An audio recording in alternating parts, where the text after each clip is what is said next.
প্রথম পর্বে ঘর্ষণের কয়েকটা এমসিকিউ নিয়ে আমরা আলোচনা করেছি। আজকে দ্বিতীয় অংশে কয়েকটা এমসিকিউ নিয়ে আবার আলোচনা করব। তার প্রথমে কি আছে দেখো। প্রথম প্রশ্ন, একটি অর্ধ গোলকাকৃতি বাটির ভিতরের তল বেয়ে একটি পতঙ্গ ধীরে ধীরে উপরে উঠছে। পতঙ্গ ও বাটির তলের মধ্যে ঘর্ষণ গুণাঙ্ক 1/3। পতঙ্গের সর্বোচ্চ অবস্থান ও বাটির তলের কেন্দ্রের সংযোগী রেখা উলম্ব রেখার সাথে আলফা কোণ করলে বলে এখানে 4টে অপশন দেওয়া আছে। কোন অপশন সঠিক আমরা এবার হিসাব করব। তো দেখো, এটা একটা অর্ধ গোলকাকৃতি বাটি। এই হচ্ছে ধরো এর কেন্দ্র। এবার এটা হচ্ছে উলম্ব রেখা, কেন্দ্র থেকে উলম্ব রেখা একটা। পতঙ্গ এখান থেকে ধীরে ধীরে তল বেয়ে উপরের দিকে উঠছে, কোনো একটা অবস্থায় এখানে এসেছে। এটাই হচ্ছে সর্বোচ্চ অবস্থান ধরছে। তাহলে এটা এখানে আলফা কোণ করেছে বলা হলো। সর্বোচ্চ অবস্থান বাটির তলের কেন্দ্রের সংযোগী রেখা এই যে উলম্ব রেখার সাথে আলফা কোণ করে, তাহলে এই কোণ হলো আলফা। এবার দেখো, পতঙ্গের যদি ভর এম হয় তাহলে mg এই বল কাজ করবে নিচের দিকে। এই বলকে দুটো উপাংশে ভাঙা যাবে। একটা দেখো, আর বরাবর যে উপাংশ সেটা হবে mg cos থিটা, আর তল বরাবর একটা উপাংশ হবে mg sin থিটা। ঠিক আছে, তাহলে পতঙ্গের ওজন mg উলম্বভাবে নিচের দিকে কাজ করছে। সেই ওজনের তল বরাবর উপাংশ হচ্ছে mg sin থিটা। এটা সব আলফা বলা আছে, তাই এগুলো আলফা হবে। তাহলে mg cos আলফা আর এই দিকের উপাংশ হলো mg sin আলফা। দেখো, এই উপাংশ পতঙ্গকে নিচের দিকে নামিয়ে আনবার চেষ্টা করবে, কিন্তু এখানে স্থির আছে। তার মানে এই বলকে প্রশমিত করেছে ঘর্ষণ বল। ঘর্ষণ বল বিপরীত দিকে কাজ করবে, ঘর্ষণ বল F। দেখো, mg যে তলের উপর লম্বভাবে কাজ করেছে, তলও পতঙ্গের উপর এদিকে লম্ব প্রতিক্রিয়া আর প্রয়োগ করবে। ঠিক আছে, তাহলে দেখো F সমান হবে mg sin থিটা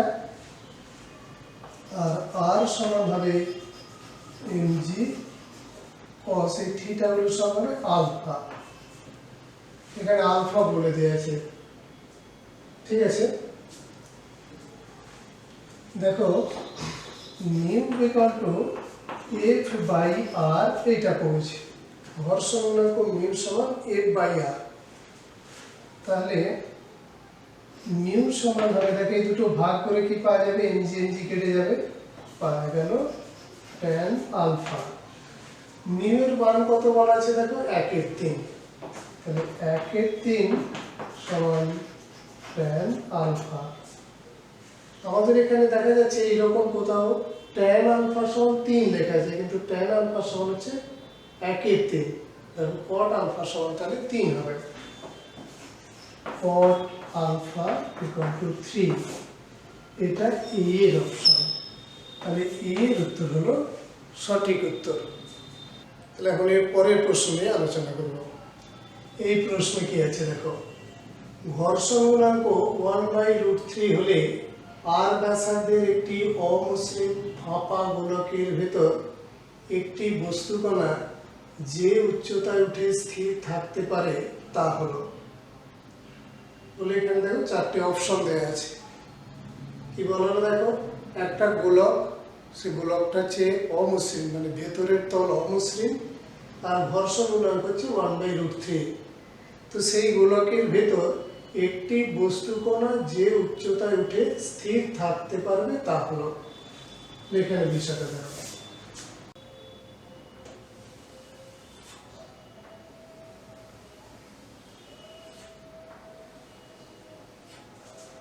ধরো এটা আর ব্যাসার্ধের গোলক। তো বস্তু এই সর্বনিম্ন অবস্থানে আছে, এটা হচ্ছে সর্বনিম্ন অবস্থান। তো তারপর এ সর্বোচ্চ এই অবস্থায় তো থাকতে পারে, এরপর উঠলে পিছলে যায়। এখানে এটা উলম্বের সাথে থিটা কোণ করেছে। এক্ষেত্রে যে সম্পর্কটা পাওয়া যায় সেটা জেনে রাখো, মিউ সমান ট্যান থিটা। ঘর্ষণ গুণাঙ্ক আর এই যে কোণ এর মধ্যে সম্পর্ক হয় মিউ সমান ট্যান থিটা। তাহলে সংক্ষেপে করতে গেলে এই রীতি আমরা কাজে লাগাবো, কিন্তু এখন কি করে এটা পাওয়া গেছে সেটাও আমি বোঝাই। তাহলে মূলত এখানে মিউ সমান ট্যান থিটা পাওয়া যাবে। থিটা মিউ এর মান দেওয়া আছে, দেখো মিউ এর মান 1/3, তা থেকে থিটা সমান কত পাবো। সেই থিটা জানা থাকলে দেখো এইখানে বস্তুটা এই যে উচ্চতা যে উঠেছে এই উচ্চতা আমরা বের করতে পারবো। ঠিক আছে, তাহলে আমাদেরকে এই উচ্চতা বের করতে হবে। থিটার মান পেয়ে যাব, থিটার মান বসিয়ে দিলে এইটা হবে r minus r cos theta.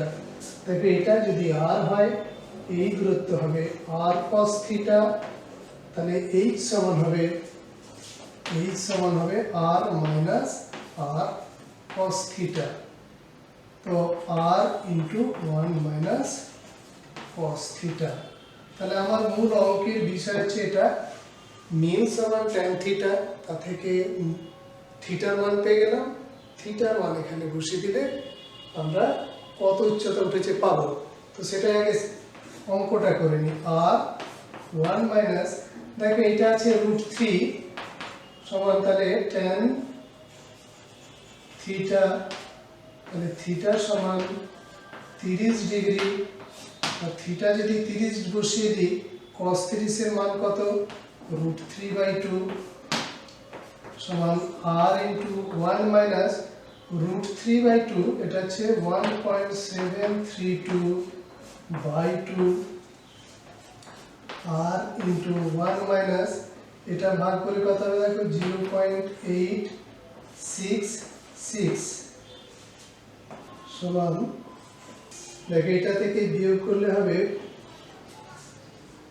431.0 সমান 0.134 r। ঠিক আছে, দেখো এই অপশনটা এখানে আছে, ওইখানে অপশনে আরটা লেখা ছিল এইটা, তাহলে ডি এর অপশন হলো ঠিক আছে। তো এখন এই যে মিউ সমান ট্যান থিটা, এটাই তো মূল পয়েন্ট, সেটা আমরা কিভাবে হয়েছে আবার দেখাবো। আগের প্রশ্ন এটাই ছিল, তো এখানে আরেকবার দেখি নি। দেখো এর যে ওজন mg নিচের দিকে কাজ করবে, এই দিকের উপাংশ হবে mg cos থিটা, এই দিকের উপাংশ হবে mg sin থিটা। ঘর্ষণ বল কাজ করবে F এদিকে। ঠিক আছে, আর এই mgর জন্য লম্ব প্রতিক্রিয়া r, সেটা হচ্ছে উপর দিকে। ঠিক আছে, দেখো তাহলে F সমান mg sin থিটা, r সমান mg cos থিটা, মিউ সমান F/r সমান, দেখো mg কেটে যাবে tan থিটা। ঠিক আছে, তাহলে মিউ সমান tan থিটা কি করে হলো বুঝতে পেরেছো, আর এই সূত্রকে কাজে লাগিয়ে অঙ্কটা সমাধান করা গেল। এবার আসি পরের প্রশ্নে। এখানে কি আছে দেখো, এল দৈর্ঘ্যের একটি সুষম শিকল একটি অমসৃণ টেবিলের উপর রাখা আছে এবং তার দৈর্ঘ্যের 1/n অংশ টেবিলের কিনারা থেকে ঝুলছে। যদি শিকলটি টেবিল থেকে পড়ে যাওয়ার উপক্রম করে, তবে শিকল ও টেবিলের মধ্যে ঘর্ষণ গুণাঙ্ক হবে বলে 4টে অপশন দেওয়া আছে। ঠিক আছে, বিষয়টা কি আছে একটু ছবি এঁকে নিয়ে।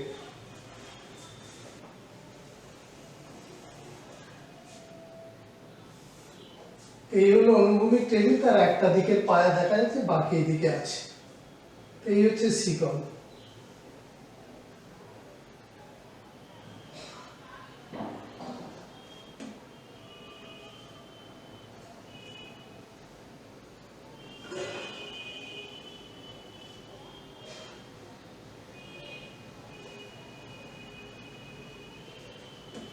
ধরে এইরকম শিকল ঝোলানো আছে।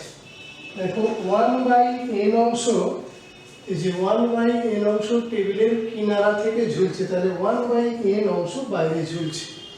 শিকলের ভর কত? দেখো এখানে বলা নেই। শিকলের ভরটা ধরছি m, তাহলে এখানে আছে m/n, এই ভর বাইরে ঝুলছে, তাহলে নিচের দিকে ওজনজনিত বল কত হবে? m/n ইন্টু g, এই পরিমাণ বল কাজ করবে। তাহলে উপরে কত থাকবে? m মাইনাস m/n, এই পরিমাণ ভর আছে উপরে। তাহলে প্রতিক্রিয়াজনিত ঊর্ধ্বমুখী বল আর কত হবে? আর সমান হবে, দেখো m minus m/n into g। দেখো এই অংশের ওজন এটা, সেই ওজন কাজ করবে নিচের দিকে, তার জন্য প্রতিক্রিয়া বল আর উপরের দিকে হবে, সেটা হচ্ছে m minus m/n into g। ঠিক আছে, তাহলে এটা ওজন নিচের দিকে কাজ করবে আর টেবিলের উপর দিকে একই পরিমাণ প্রতিক্রিয়া বল প্রয়োগ করবে। শিকলের সঙ্গে টেবিলের যে ঘর্ষণ বল F সমান হবে মিউ আর, সমান mu into m minus m/n into g। ঘর্ষণ বল কাজ করছে F সমান এটা। এই ঘর্ষণ বল যে অংশ ঝুলে আছে সেই ঝুলন্ত অংশের ওজনকে প্রশমিত করে। তাহলে mu into m minus m/n into g equal to m/n into g। ঠিক আছে, দেখো এইটা হচ্ছে ঘর্ষণ বল আর এটা হচ্ছে ঝুলন্ত অংশের ওজন। ঘর্ষণ বলটা ঝুলন্ত অংশের ওজনকে প্রশমিত করবে। তাহলে দেখো দুদিক থেকে g কেটে গেল। এবার দেখো এখানে m আর এখানে m, এটা কমন নিলে এই m টা কেটে যাবে। তাহলে mu into 1 minus 1/n equal to 1/n। তাহলে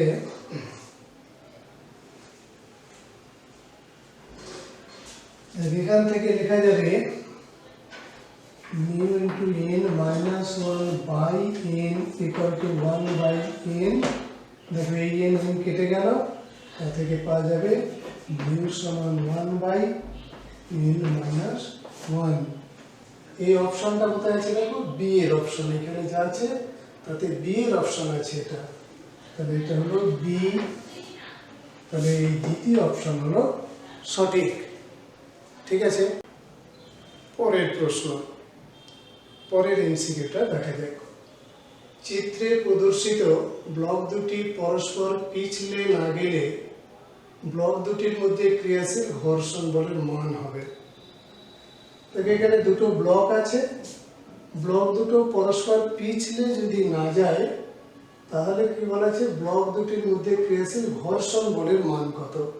এখানে এই যে ব্লক দুটির মাঝে এখানে ঘর্ষণ বলের মান কত হবে? তো দেখো এই ব্লক আর এই যে তল, এটা মসৃণ, ঘর্ষণ, এদের মধ্যে ঘর্ষণ বল বা এরকম কিছু বিষয় নেই। তাহলে এই তল মসৃণ, দেখো এখানে কত বল প্রয়োগ করা আছে? 18 নিউটন। আর মোট ভর কত? বলটা হচ্ছে, বল আছে 18 নিউটন, মোট ভর সেটা দেখো 4 আর 2 কেজি সমান 6 কেজি। তাহলে এরা যদি একসঙ্গে যায় কত ত্বরণে যাবে? সাধারণ ত্বরণ হবে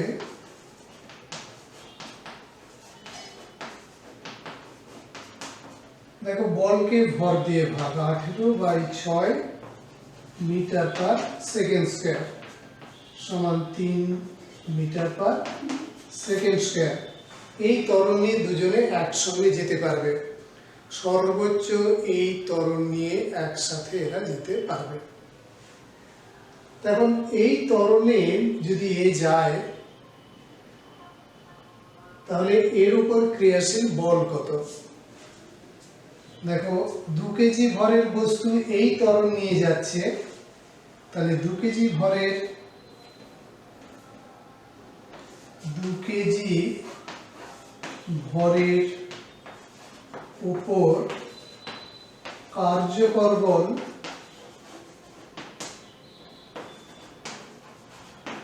কত হবে? দেখো বলকে মানে ভরকে ত্বরণ দিয়ে গুণ, 2 আর ত্বরণ হচ্ছে 3 আর তো নিউটন সমান 6 নিউটন। তাহলে এই বস্তু যদি এই যে 3 মিটার পার সেকেন্ড স্কয়ার ত্বরণ নিয়ে যায়, মানে একসাথে যায়, তাহলে তার উপর বল কাজ করছে 6 নিউটন। তাহলে এর 6 নিউটন বল কার্যকর হবে সর্বোচ্চ যদি একসাথে যায়। এই বলটা দিয়েছে কে? এই বল আসলো কোথা থেকে? না, এদের মধ্যে ক্রিয়াশীল ঘর্ষণ বল এই বলের যোগান দেয়। তাহলে এদের স্পর্শতলে হচ্ছে ব্লক দুটির মধ্যে ক্রিয়াশীল ঘর্ষণ বলের মান, অতএব ঘর্ষণ বলের মান, ঘর্ষণ বলের মান কত হবে? সেই হবে 6 নিউটন। ঠিক আছে, এটা কোথায় দেখো? ডি এর অপশন, তাহলে এটি হলো ডি। ঠিক আছে, পরের এমসিকিউ দেখো এখানে কি আছে। সম্পূর্ণ মসৃণ একটি 45 ডিগ্রি নতিকোণ বিশিষ্ট নততল বরাবর নামতে একটি বস্তুর যে সময় লাগে, 45 ডিগ্রি নতিকোণ বিশিষ্ট একটি অমসৃণ নততল বরাবর নামতে তার n গুণ বেশি সময় লাগে। বস্তু নততলের মধ্যে ঘর্ষণ গুণাঙ্ক হলো বলে এখানে 4টে অপশন দেওয়া আছে। তাহলে বিষয়টা কি আছে দেখো,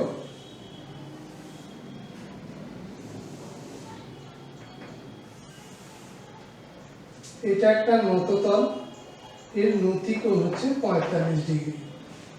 ধরছি নততলটার দৈর্ঘ্য l। এবার কি বলা হচ্ছে দেখো, যদি তলটা মসৃণ হয় তাহলে এই l দৈর্ঘ্য অতিক্রম করতে যে সময় লাগে সেটা t1, আর যদি এটা অমসৃণ হয় তখন সময় লাগছে t2। বলছে t2টা n t1 হয়। ঠিক আছে, দেখো নামতে অমসৃণ নততল বরাবরতে নামতে তার n গুণ বেশি সময় লাগে, তাহলে n গুণ সময় লাগে। বস্তু তলের মধ্যে ঘর্ষণ গুণাঙ্ক কত? তাহলে এখানে ঘর্ষণ গুণাঙ্ক মিউ কত বের করতে হবে। ঠিক আছে, তো এবার দেখো যখন এটা মসৃণ তখন নততল বরাবর ত্বরণ কত হবে? নততল বরাবর ত্বরণ হয় জি সাইন থিটা। মসৃণ হলে নততল বরাবর ত্বরণ হবে জি সাইন থিটা। তো এ সমান তখন জি সাইন 45 ডিগ্রি, দেখো নতিকোণ 45 বলা আছে, তাহলে জি বাই √2। এল দৈর্ঘ্য অতিক্রম করতে যদি t1 সময় লাগে তাহলে l equal to half a t1 square, s equal to ut plus, মানে এর জন্য যে সূত্র কাজে লাগানো হবে সেটা হচ্ছে s equal to ut plus half a t square. এই সূত্র কাজে লাগানো হলে l সমান uটা 0, প্রাথমিক বেগ 0, তা থেকে এটা পাওয়া গেল। তাহলে t1 স্কয়ার সমান 2l বাই a, এর জায়গায় দেখো g বাই √2, তাহলে 2√2l বাই g এইরকম পাওয়া গেল t1 স্কয়ার। তো t1 সমান √2√2l বাই g এইরকম পাওয়া গেল t1। এবার যদি অমসৃণ হয়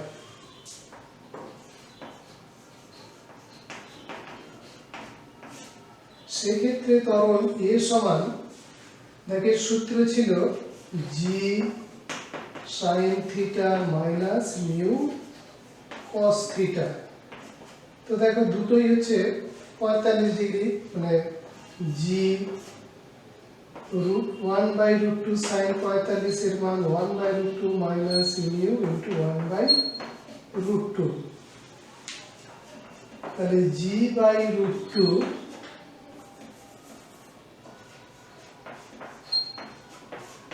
1 মাইনাস মিউ। দ্বিতীয় ক্ষেত্রে ত্বরণ পাওয়া গেল এটা। তাহলে এর ক্ষেত্রে l সমান হবে হাফ g/√2 1 মাইনাস মিউ, এই হলো ত্বরণ, ইন্টু t2 স্কয়ার। ঠিক দেখো এই সমীকরণ অনুযায়ী দ্বিতীয় ক্ষেত্রে ত্বরণটা এটা হাফ a t2 স্কয়ার। এখান থেকে t2 এর মান বের করব। t2 সমান 2√2l by g into 1 minus mu এর root.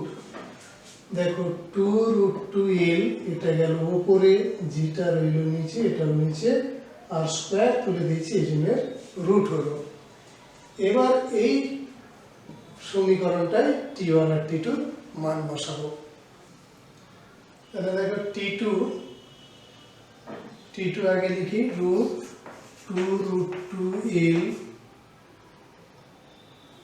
2√2l by g into 1 minus mu equal to n into 2√2l by g। ঠিক আছে, তো দেখো এখানে এই √2 2√2l g এটা কাকে কেটে গেল, তাহলে থাকছে 1/1 মাইনাস মিউ এর রুট ইকুয়াল টু n।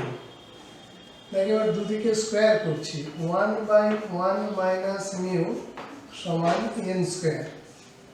তাহলে এ থেকে পাওয়া যাবে 1 minus mu equal two 1/n square. তাহলে মিউ সমান হবে 1 মাইনাস 1/n। ঠিক আছে, এই অপশনটা দেখ এখানে বি আছে, তাহলে বি এর অপশন হলো রাইট। তাহলে দেখো এখানে বি হলো এর সঠিক উত্তর। এরপর আছে পরের এমসিকিউ। দেখো থিটা নতিকোণের এক নততলের উপরের দিকে m ভরের একটি বস্তুকে u বেগে ঠেলে দেওয়া হলো। বস্তু ও নততলের মধ্যে চলঘর্ষণ গুণাঙ্ক মিউ হলে ব্লক নততল বরাবর যে দূরত্ব গিয়ে থেমে যাবে তা হলো। এখানে চারটে অপশন দেওয়া আছে, তো কোনটা ঠিক হবে দেখতে হবে। দেখো তাহলে আমরা একটা ছবি এঁকে নিই।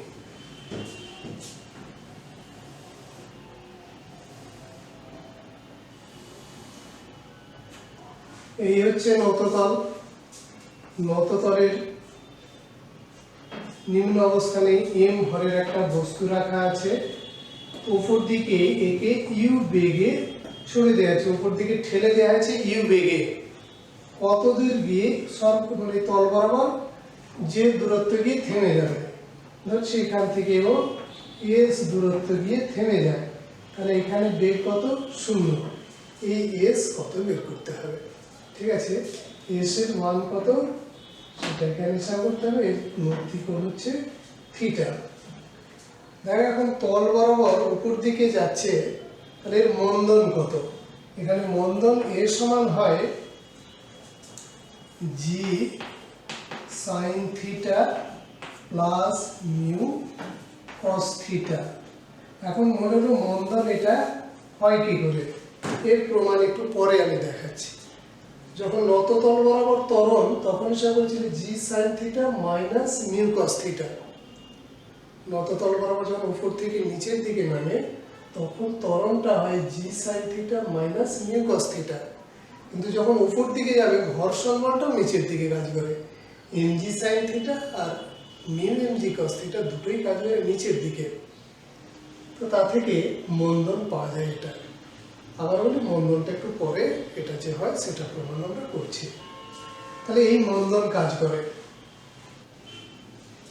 দেখো এখানে ভি স্কয়ার সমান ইউ স্কয়ার মাইনাস 2as এই সূত্র ব্যবহার করা হবে। ভিটা শূন্য, তাহলে শূন্য স্কয়ার সমান ইউ স্কয়ার মাইনাস 2as, এর জায়গায় দেখো g sine theta plus mu cos theta into s, তাহলে এস সমান u square by 2g sine theta plus mu cos theta, তাহলে এস সমান পাওয়া গেল u square by 2g sine theta plus mu cos theta. দেখো বস্তুটা এখানে গিয়ে থেমে যায়, তাহলে থেমে যাওয়ার ক্ষেত্রে নিশ্চয়ই থিটাটা বিরাম কোণের সঙ্গে সমান। যদি বিরাম কোণের তুলনায় বেশি গড়িয়ে চলে আসতো তাহলে এখানে মিউ এর জায়গায় ট্যান থিটা লিখতে পারি। মিউ এর জায়গায় ট্যান থিটার বদলে sine theta by cos theta লিখবো। তাহলে একে একবারে লিখে নিলাম u square 2g sine theta plus sine theta by cos theta, তাহলে কে কস থিটা কেটে যাবে, কেটে গিয়ে এটা থাকবে সাইন থিটা। এটা কি করলাম দেখো, সাইন থিটা বাই মিউ সমান ট্যান ল্যামডা, এটা পড়েছিলে ঘর্ষণ কোণ বিরাম কোণের সম্পর্ক, এখানে থিটা আছে, মিউ সমান ট্যান থিটা। ট্যান থিটার বদলে sine theta by cos theta লিখছি, কস থিটা কেটে যাবে, তাহলে সাইন থিটা থাকবে। তাহলে এটা হলো 2 সাইন থিটা 2g, তাহলে হলো u square by 4g sine theta, তাহলে হলো u square by 4g sine theta. ঠিক আছে, তো তা থেকে দেখো এখানে অপশন কোনটা মিলছে, এখানে সি এরটা u square by 4g sine theta, এইটা হচ্ছে সি এর অপশন, তাহলে এইটা হলো সঠিক। বুঝে গেল? যদি কোথাও অসুবিধা থাকে জানাবে, সেই অংশ আমরা বুঝিয়ে দেব। এরপর তাহলে এই যে মন্দন এটা হয় এই প্রমাণটা দেখাই। মন্দন এ সমান জি sine theta plus mu cos theta হয়। দেখো এম ভরের বস্তু রাখা আছে, তার ওজন এম জি, নিচের দিকে কাজ করবে, এই কোণ থিটা, তাহলে এম জি লম্ব দিকে অংশ হবে এম জি কস থিটা, এই দিকে অংশ হয় এম জি সাইন থিটা, লম্ব প্রতিক্রিয়া আর উপরের দিকে। ঠিক আছে, এখন একে যদি উপর দিকে গতিশীল করা হয়, ঘর্ষণ বল এফ কাজ করবে নিচের দিকে, এফ সমান, তাহলে এখন নিচের দিকে কার্যকর বল, কার্যকর নিম্নমুখী বল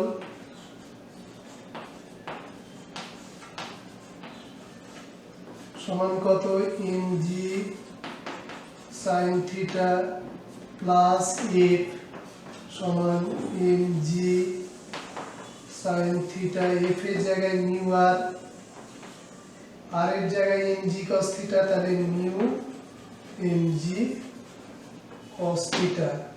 এখানে কি প্রয়োগ করা হলো, F equal to mu R হয় আর সমান mu m g cos theta, যেহেতু আর সমান এম জি কস থিটা। ঠিক আছে,